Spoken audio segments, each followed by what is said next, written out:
Okay, thank you to Emma McIntosh from the Narwhal. Big fan of your work, so this is kind of an honor for us to have you on the podcast. Listeners of our podcast know about your work with the Greenbelt story. Um, but unfortunately for some of our listeners, we're not talking about that today. We are going to be talking about the other big thing in the 905, which is the Highway 413 proposed Highway 413 that's coming through. Emma, thank you very much for coming on today.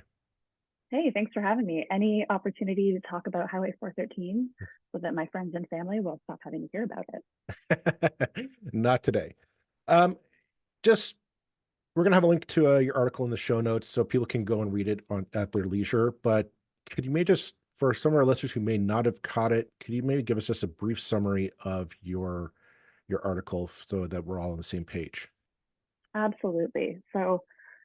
Through access to information, the federal law that allows us to see what our governments are doing, I managed to get a hold of a document that the provincial government in Ontario submitted to the feds about Highway 413. That document has a lot more in it that'll be coming out probably later this summer. But this story was about the timing of Highway 413. We found out in this document that the Ontario government has, quote, no commitment to a timeline for when it will actually finish the project. Um, and why that matters is because the government has been saying it's going to start building this thing next year, start expropriating land, start putting out construction contracts.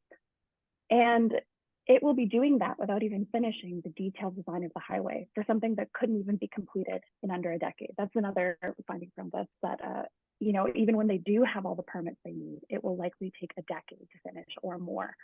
Um, so the PCs are really boosting a highway project that is nowhere close to being Mhm. finalized and might not ever be completed, might not even be feasible, according to critics anyway. So that's the reporting. Um, yeah, Yeah, makes sense. no, that's a good summary. I was just going over the article before we logged on. And in your article, you point out that the Ontario PC government is pushing ahead without essentially doing its due diligence on like the environmental assessments and things of that nature. Uh, this, but this kind of contradicts their assertions to that they're making sure that's environmentally safe and sound and all that. But um, can we from what you're telling me, your report kind of shows that they aren't doing their utmost to protect the surrounding environment and wildlife in the area. Is that correct? Well, I think what it really boils down to is like the way the process works and maybe the gap between what people imagine happens and what's actually happening. So I think in our minds, like we imagine that you design a highway, especially going through a really environmentally sensitive area. For people who don't know, Highway 413 is planned to cut through sections of the Greenbelt. It's also going through endangered species habitat, which means you have to take extra precautions and have extra considerations in mind, right? Um, and the issue here is that we might imagine that the government is just going to design the whole highway and then make sure it's totally feasible, environmentally, or maybe the extra environmental measures cost more money. So we got to make sure that that's feasible. And then once they know that it's definitely doable, they will build it. And what's actually happening here is the government is just starting to get shovels in the ground as soon as they Mhm. possibly can on the bits that they have finished. And I've heard from people in construction who say, like, that's pretty normal. A lot of big projects happen this way. And I think really the question then goes back to the public is like, is that how we want projects to happen? Is that the way that we think a project like this should Yeah. be designed? Well, And that's is it. it an honest accounting of where the highway is at if the government's telling us we're getting it done, but not giving us a realistic timeline of how long it'll take? That's kind of that's an interesting point that you bring up, though, that if the construction industry is just like, well, that's how we do things, just you put the shovel in the ground and then we worry about like the planning after, like, just let's start digging the pathway. Let's hope that it goes actually where we're hoping it goes. And I think the public kind of assumed, well, I know I certainly would assume as a taxpayer is that, okay, government says we want to build a highway. Well, let's connect. Like you see on the maps where it's, the proposed line is coming from like King City down to Milton and connecting down to the 401. And it's such the kind of what you're telling me is like that's not really how this is done. I mean, it's a nice fancy line, but that line could go, loop the loops or just be a lot further off than what's proposed, which again costs millions of dollars and potentially billions of dollars to build if it goes off track. And I find it's just shocking that that's what the industry is just like, yeah, that's just what we do.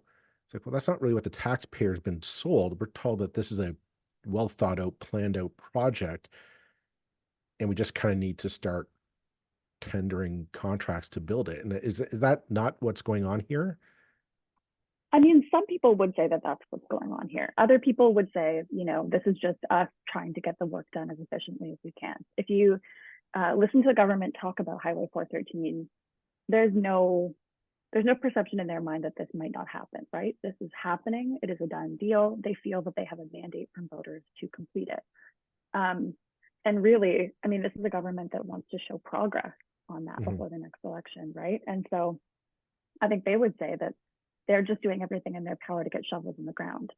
And I mean, another thing to consider is the federal government's role in this process. So for the last couple of years, Highway 413 has been held up by a federal impact assessment process that the federal government started because it was concerned that Ontario was not properly looking after 3 federally endangered species that live along the side of the highway. Now, the federal government recently agreed to end that after a court battle with Ontario. And that now leaves the government in a position to push ahead. But technically, the federal government could re-step in and redesignate the project at some point, as long as shovels aren't in the ground yet. So that's a whole other can of worms, and we can get into that. But if shovels are in the ground, that means that avenue is closed. That means that the federal government can no longer step in and can no longer intervene on the project in a big way. And is that kind of what we're looking at? Is that this mad rush to get shovels started? Because this, from your report, it sounds like we're still very much in a planning theoretical phase almost of how is this going to look? Where are we actually putting this thing? Which is a far different cry from what the provincial government was selling us on of, oh, this is we have it well thought out. We have an environmental assessment working. We're going to build it this way and that way and whatnot. And your report kind of tells me that they don't really have that file. Like they're still contemplating like, where are we going to put this thing? We have a kind of a vague idea, but we don't actually have like this is the plan of it's going to cut through this land, through this watershed, this valley, etc. That's not on the government's radar at the moment, is it? They do have a rough idea. So if you look, what they have out there is kind of like the rough area where it's going to go. So it's kind of like if you imagine the width of a highway, imagine like 4 times that or something like that. I don't remember exactly how wide this area is, but they have a wider study area that kind of encompasses the zone which they think the highway will flow through.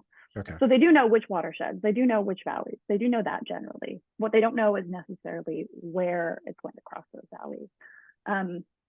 They have the technically preferred route, which is like, based on just software and like engineering and just like without really any human input much, like what is just like the technically preferred route. And I shouldn't say there's no human input, like all of that is guided by humans using their expertise, but you know what I mean? It's like in a perfect world, this is where it would be. And what they have to do is then whittle that down and figure out what actually works based on what's already there. Sometimes there are going to be businesses impacted, homes impacted, provincial parks, actually not a provincial park in this case, a conservation reserve, but they have to figure out these little details. So that means like the technically preferred route might be like, and then actually what needs to happen is it has to like have a wave in it, or maybe they need to divert north or south. And those are little things, but they do matter, right? Because where you're putting the bridge over a valley, that defines what the bridge is going to look like. I'm thinking just in terms of like the taxpayers' money is if you know where the bridge is going and you know where the bend is going to turn, right? You can budget out, well, how much material, how much labor we're going to have to expend on this. And you come back to the public, us, the taxpayer, and say, this is it. This is what the final bill is going to be, give or take maybe a couple million or whatever, but this is what it's going to cost us. And if they're kind of, the sense I'm getting from your report is that they're just kind of build it like kilometer by kilometer and like, we'll just keep going. Then, oh, hey, we got to build a bend here because that the the farmer's not going to sell us that needed acre of land or whatever. So we're going to have to go around that, and let's just build it willy-nilly, ad hoc, if you will.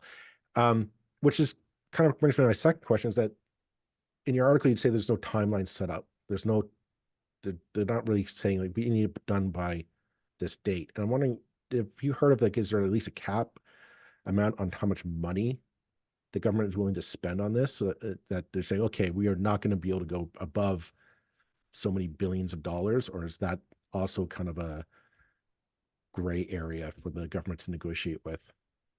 That is definitely a great area. That's been one of my biggest questions with this project, to be honest, since I first started reporting on it in 2021. It's just how much is this going to cost? We know it's in the realm of billions of dollars, at least four. Some of the opposition parties say that they think it's probably going to be closer to 10. That is a huge range, like billions of dollars, right? Right. And especially when you think about the fact that when the government first revived this project, it was, I think just before COVID was about to hit, and that radically changed a lot of things about the supply chain and how much it costs to do a project like this. Certainly now there's like labor issues with construction. So anyway, lots of ways that the game has changed since it originally decided to do this, and we have no updated cost estimate. And that's really tricky. No commitment to a timeline does mean, like no commitment to a cost either, really, because we all know that the longer these things take, the more they tend to cost. The endangered species are also a huge part of this because there's key mitigation work that has to be done for those species. You can't just build a highway through endangered frog habitat. We have laws in this country that mean you have to do some due diligence first, and you have to somehow make up for it, or lessen the impact of the frogs, for example. That's just one of the over a dozen species that are there. So all of that still needs to be figured out. Now, this document that I got a hold of is from a year ago. So I do want to acknowledge the possibility that the government's plans have changed since then. Maybe they've firmed things up a little bit more. But if they have not said so publicly. They didn't respond to my questions about this. And the day that the story came out, they actually released a video of Premier Doug Ford and Transportation Minister Pradmeet Sarkaria. So the day that I released this story, they released a video of Premier Ford and Transportation Minister Sarkaria visiting a 413 work site and not saying when the highway was going to be done, still not committing to a timeline or a cost estimate, but saying, we're so excited to get this done. We're so excited to get shovels in the ground next year. While also kind of acknowledging that things are not that far along, right? They were talking about doing borehole testing to enable the design of bridges. They're hoping to start building some of these bridges like next year. And they're still talking about laying the groundwork for designing them, right? Like it's moving at a rapid pace. So it's interesting to see that, for me, the gap between what the province says is happening and how long it's actually going to take. Well, and there was another aspect of your article that I found kind of interesting. You went out and you looked at other jurisdictions in Canada in terms of their highway construction processes. One in particular was Nova Scotia. You looked at like how long they take, and you were saying that between 5 to 10 years to build a highway of comparable size. And I'm wondering, like, we're told right now this is going to save so much time on commutes. The government is boasting it's going to save hours on commuting for people in the GTA. Other critics have said it's at best 30 seconds. I'm wondering, all this math is done on the current situation. In 10 years' time, if it takes 10 years' time to build this highway, are all those estimates kind of pointless or thrown out the window? Like, are we talking, like, is this a project that's going to solve a problem today, but we're going to have a whole new set of problems in 10 years' time that really billions of dollars could have been spent on a different solution? I guess what I'm saying is this is a good use of our money now versus kind of trying to predict what we're going to need in 10 years' time, which is what a good government ought to do. Well, that's a really good question. I'm really glad you brought that up.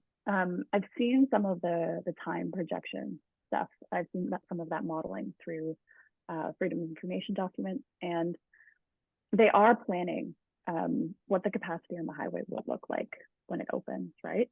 So they're looking at it like 10, 20 years down the line based on their modeling of what traffic in the Greater Toronto area is going to look like.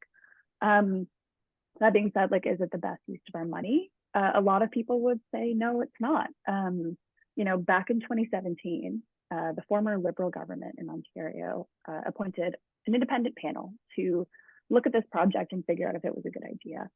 And that panel recommended killing it at the time.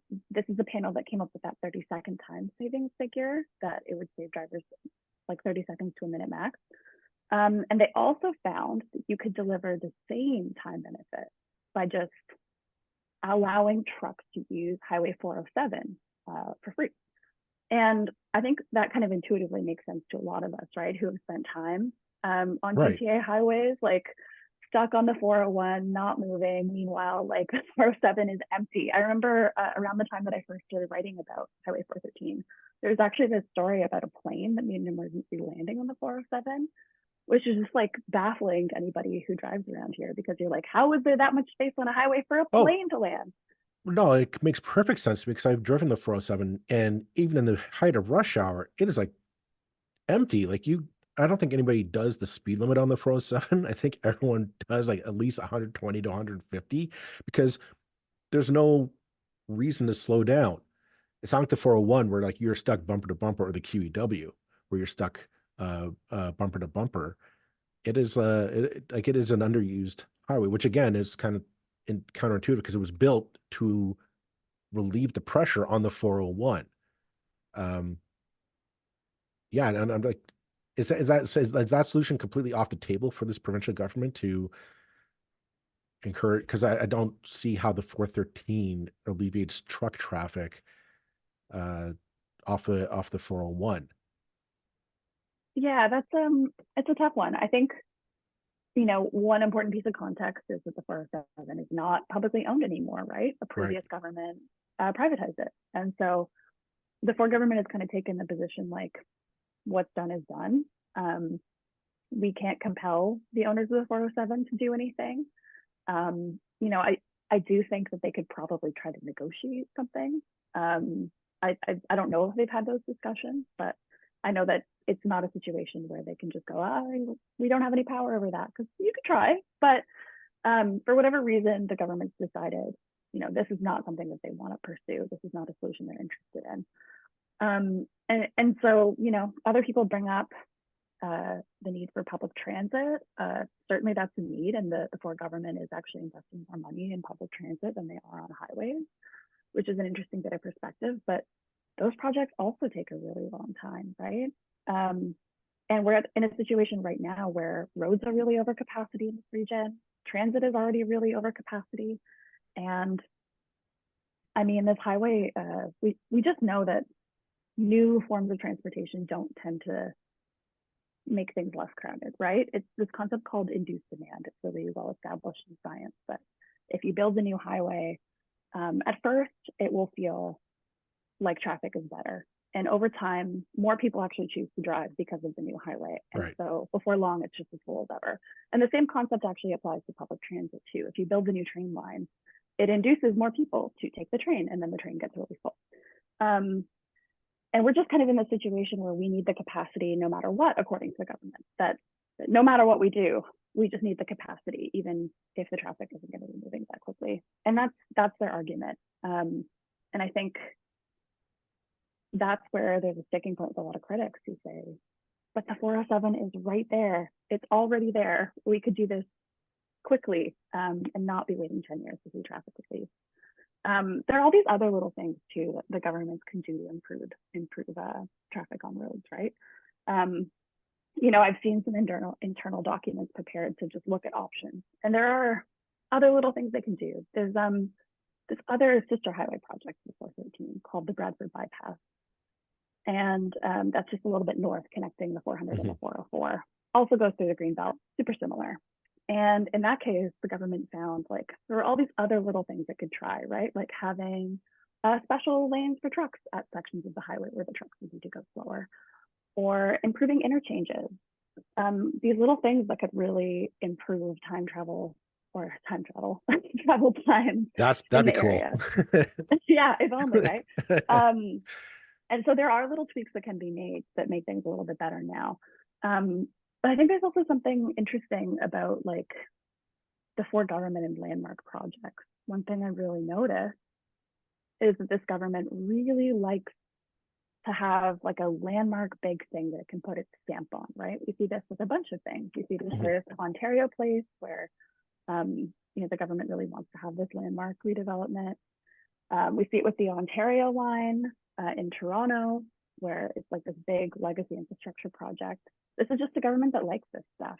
I don't think that any politician like wants to be remembered for like tweaking policy to just make the roads flow a little better. Like they want to be remembered for building a big thing that works that people still drive on, which is like an interesting bit of psychology behind a lot of Well, okay, I'm going to jump ahead because you're forcing me to jump ahead here because I want to stay on this thread, and I agree. Like this government just seems to like they want big things, which for a party that's all about small government, I find that's a bit of an oxymoron.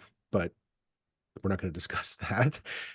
But our previous episode, I don't know if you listened to it, no research needed, but we talked about the Hamilton LRT, which has been promised, was first denied by the Ontario Ford government.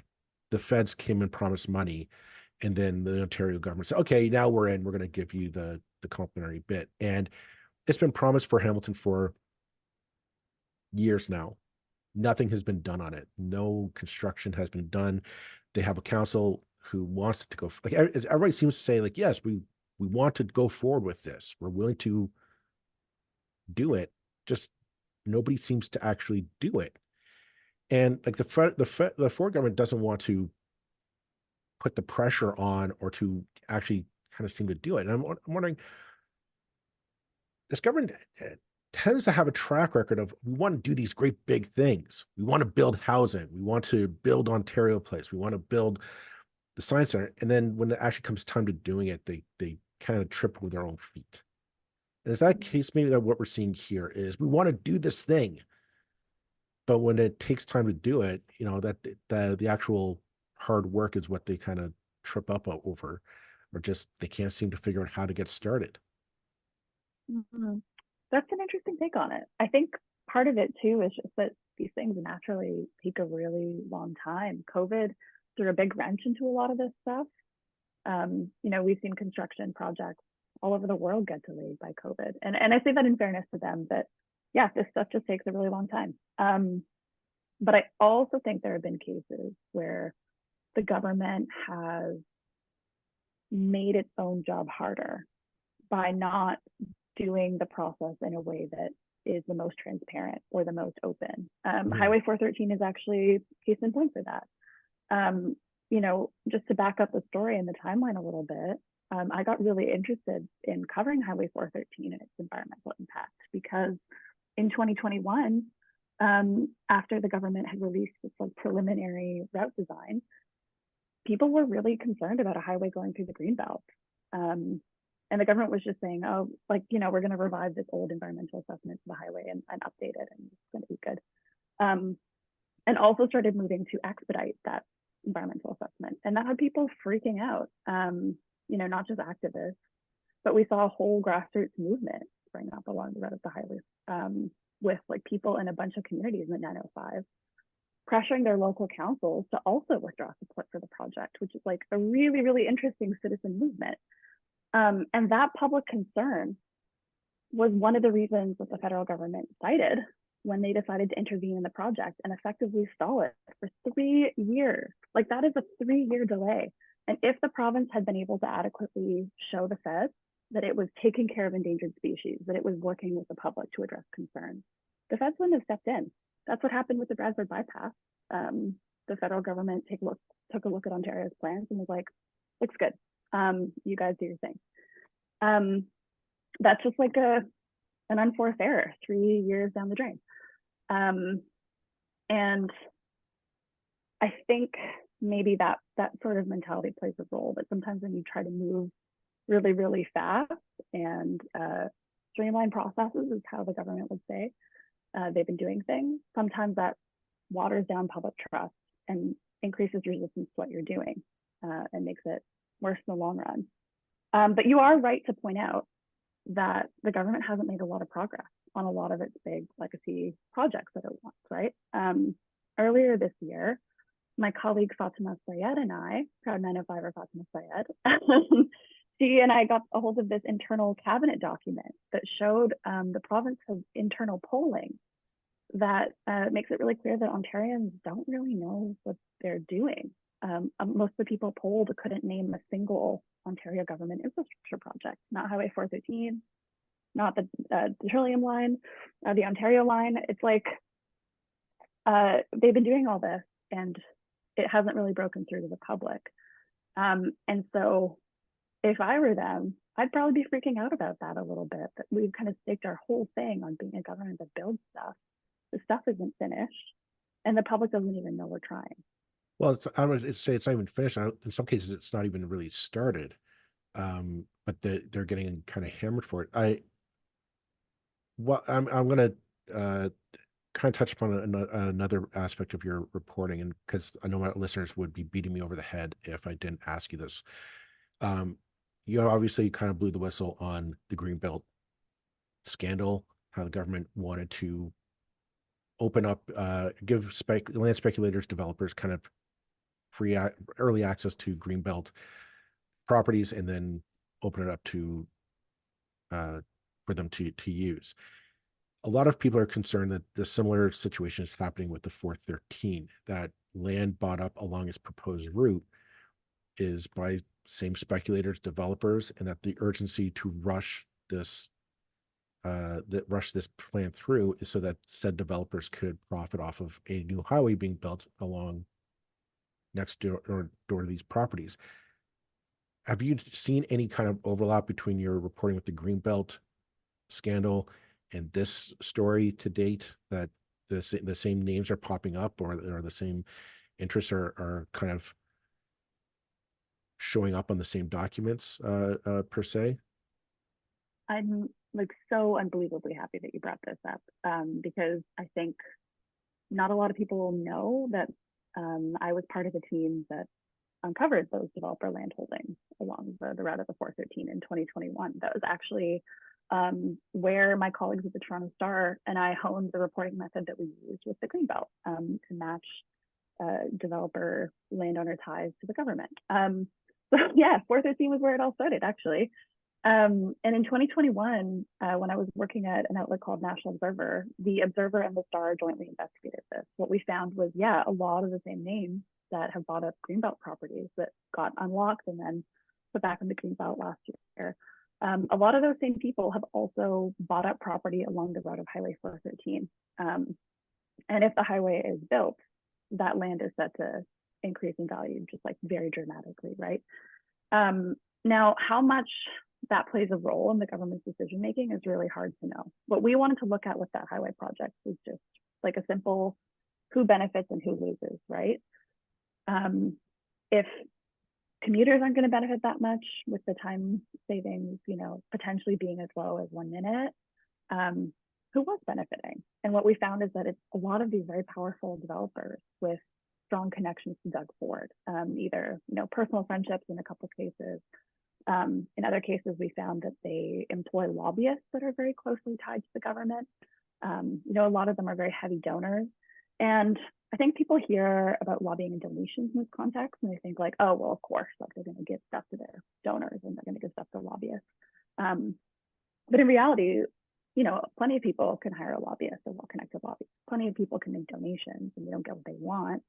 It's more about like this larger sphere of influence and about getting candidates elected who wholeheartedly agree with you on some fronts. We know that Doug Ford just really agrees with developers on a bunch of things.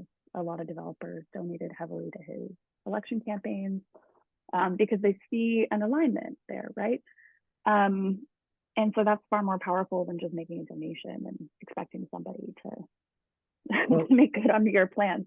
I think the bigger question is like who your politicians listen to. It's not that the donation makes them do what you want. It's like who's able to get in front of that politician and make the ask. Or who do you rub elbows with at barbecues? Who gets invited to parties at your house? That kind of thing. to a stag and doe.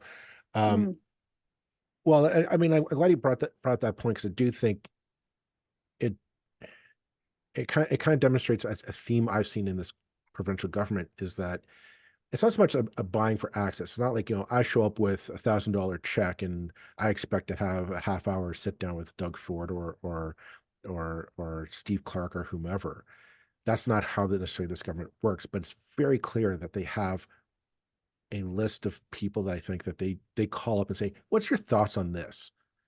And same as those people are able to call up ministers or high profile people within the government to say, "We think this ought to happen." And the government listens to it very closely, as opposed to a grassroots organization like a Stop the 413 or Friends of the Greenbelt initiative, that you say, we want to loop them in as a stakeholder. We kind of want to get a sense of the bigger picture and kind of build a consensus. It seems like they really only want to talk to a certain group of people. It's not necessarily about a financial, like, there's not like a brown bag of money being passed in a back alley somewhere. It's just they're really good friends with these people, and they don't care about dissenting voices. Or somebody says, I kind of have an issue with this. I'm worried about endangered frogs. Like that. Just is that kind of the scent, or am I off, or am I just reading too much into conspiracy theories online on this? Um, I mean, I I can't go that far. I don't know exactly what happens and how these decisions are made and how these groups of people communicate, right? There's only so much I can see with my windows into what the government does. What I can say is that like part of the reason why my work has become focused so much in the last couple of years on these two stories, the green belt and the 413, is because there was a pattern that we see over and over again in Ontario, where decisions tend to benefit one type of guy, one type of person, and not another. And in the case of the reporting I worked on, it's often the same 5 to 10 names in the development industry who are benefiting from government decisions. And not just the highways and the greenbelt, but also minister's zoning orders, which are a way that the government can fast track development projects, right? And so I think just the core of what I try to do is point out that that pattern exists. I can't see inside Doug Ford's brain or Steve Clark's brain or the transportation minister's brain to know why they're doing what they're doing, but I can see the outcome. And I think that you're not the only person to have that reaction to that pattern, right? To feel that mhm. that it's not the way that we want things to happen. And that's part of why I think there has been so much citizen opposition to the 413 is that, a big group of people feel that this is not being done in the public benefit. And it is maybe being done to public detriment. And, in fairness, there's a whole bunch of people who don't share that opinion, who feel, we need more highways in this region. We need more road capacity in this region. Good, build it. And yeah, that's just why I find this whole thing so interesting, right? Well, it's There's a lot to definitely. get into. I remember, like, way back in the day before I started doing this podcast. I was in the political sphere, and I find this interesting. Like, this highway came up again, like 2011, and it was like there's this talk about building this highway. Same as there's a talk about building a high. I remember there's talk about building a highway down the Niagara Peninsula. Back when Tim Hudak was the Ontario PC leader running against Kathleen Wynne. I remember that was a big thing. He's like, "Oh, we need a parallel QEW route going down the highway for the cross border traffic." People are like, again, same thing. No, you're going to cut through like all this important farmland and cutting into, at that time, was the wine growing industry, fruit growing industry in Niagara region. And um, again, it's just like, why is this government so kind of, I shouldn't say government, the party, it seems, is so gung ho on building highways. Like I wonder, like when would it actually stop? Because if you build a 413, as you going back to earlier, you said with the induced demand, yeah, it might alleviate for like a year. Then we're still stuck in traffic getting up to cottage country on the 413. And then they say, okay, now we're going to build the 414, which is another 5 kilometers out from that. We just said, the entire southern Ontario, before you know, it's just this like mishmash of four 400 series highways crisscrossing it throughout the entire southern Ontario. Like, when does this actually stop? You're not the first person to ask that question. One of the people who I talk to about this a lot is a guy named Victor Doyle. He's a retired provincial planner who knows urban planning in Ontario and so well. And he told me from the beginning, if we wanted to build enough lanes to truly build capacity for all the people that are already on the road right now, we wouldn't have enough land. There's just simply no way to do it. Like, this region is growing so quickly and has so many people. That alone is never going to be enough.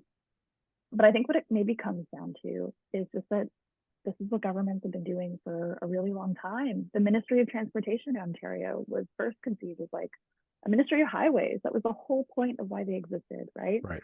And it's just the way that we have been doing things post World War II. And I think the big question now for all of us, anyone who votes, anyone who participates in the 905 in Southern Ontario, is this what we want going forward? Do we want to do things the way that we have been doing it?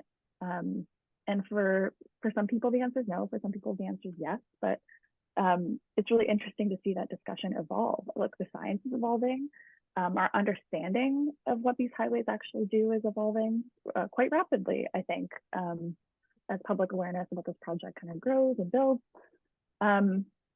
It's really a question of like the type of community that we want to be, right? How we want to get around is so core to who we are and the places we live and what they look like. Like, this highway, whether or not it happens, is going to dramatically reshape the region for generations, right? Whether or not it happens will be a huge way that we define what it looks like, what it feels like, what it's like to live there. And so in that sense, I'm really happy we're talking about it this much, because it's a huge decision. I think other previous governments have taken it a lot more lightly. And I feel, I guess, pretty satisfied that at least from the public side, we're thinking about it a lot more now than we maybe ever have. I think we're coming up on our time, and I just have one kind of last question I thought I'd throw across your bow.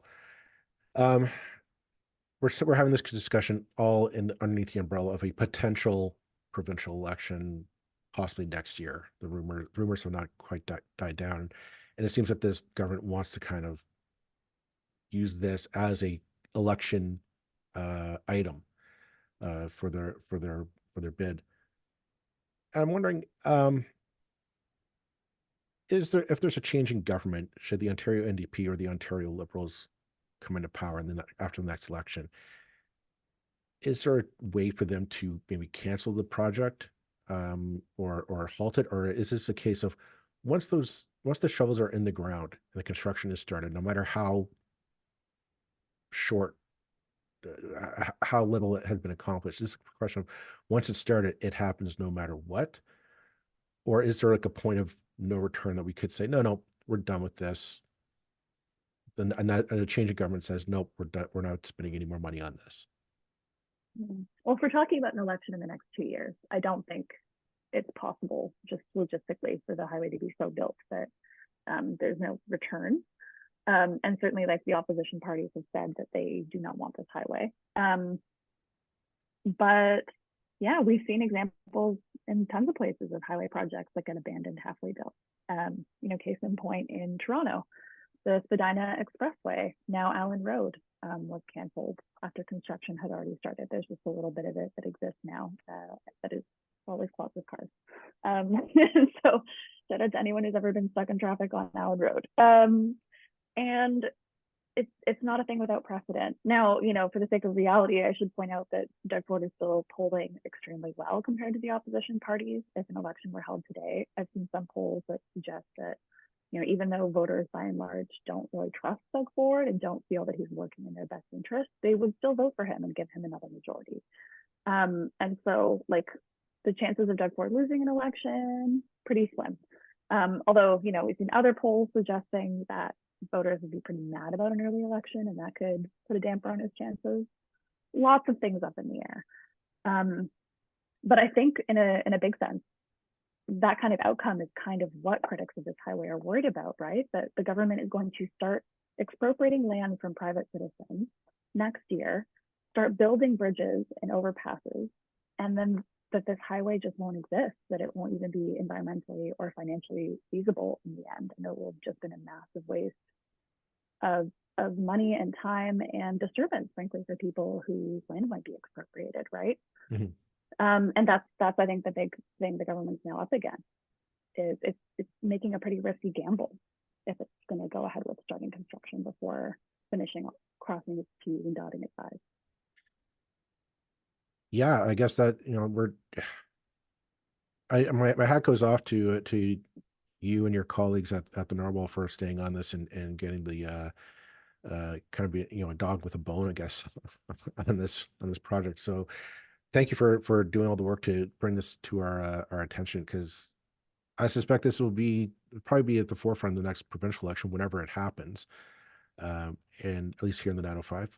But thank you very much for all your work on this, and we look forward to the next twists and turns that this project invariably will provide to us. So thank you very much, Emma, for all your work on this. Thanks for having this discussion.